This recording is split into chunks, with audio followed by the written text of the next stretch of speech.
Again, we're going to show you it's real easy to do from a two-man perspective. It's also can be done with one. I'm going to go ahead and show you when it's done. With two, just grab the Velcro and pop it.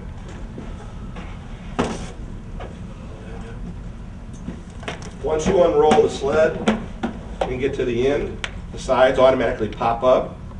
And then the two people would grab the sides and just give it a squeeze.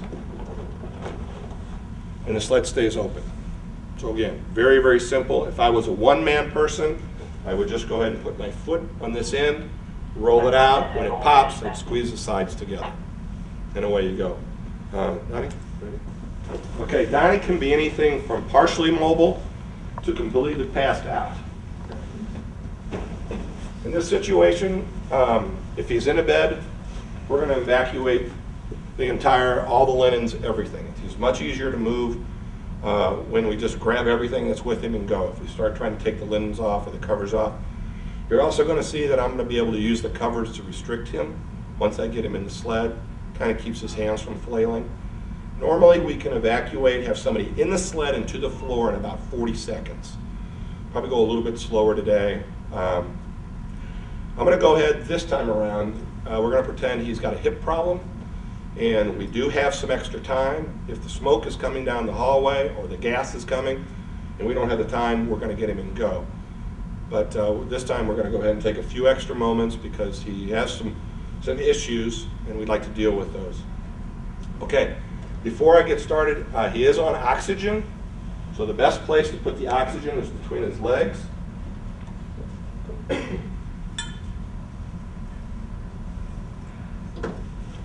Okay, if he had IVs, we put his IVs with him, and obviously we'd put his chart with him.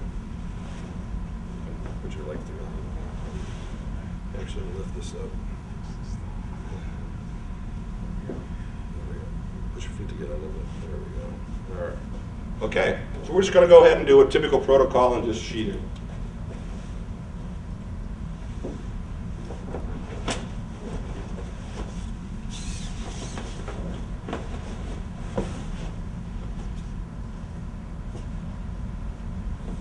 Okay, with two people, Jim would go ahead and roll him away as I place the sled against him. What I'll show you is, because the sled is flexible, I can bend it so I can reach him. So if I was doing it by myself, I would just go ahead and roll him away from me. The sled would automatically follow. Then we slide him on.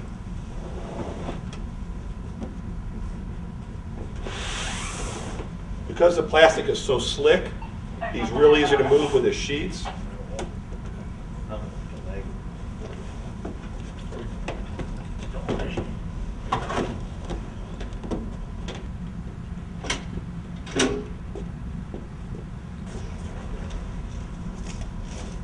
Okay, so if we had extra covers, extra blankets, I can go ahead and place this next to him as we strap him in. Okay, now it's just 3 quick buckles and we'll put him in. You need to be sure that the foot pad is up. If for some reason the only way it could be down is if his feet were longer, as an example, and you had his feet on top, so it's not the way you'd want to have it. That foot pad is, as you're going to see, as soon as I cocoon him, will lock him in. So we need to be sure. And again, that can happen easily because when you walked up, you could have easily set the sled one direction or the other. Okay, we just have 3 quick straps.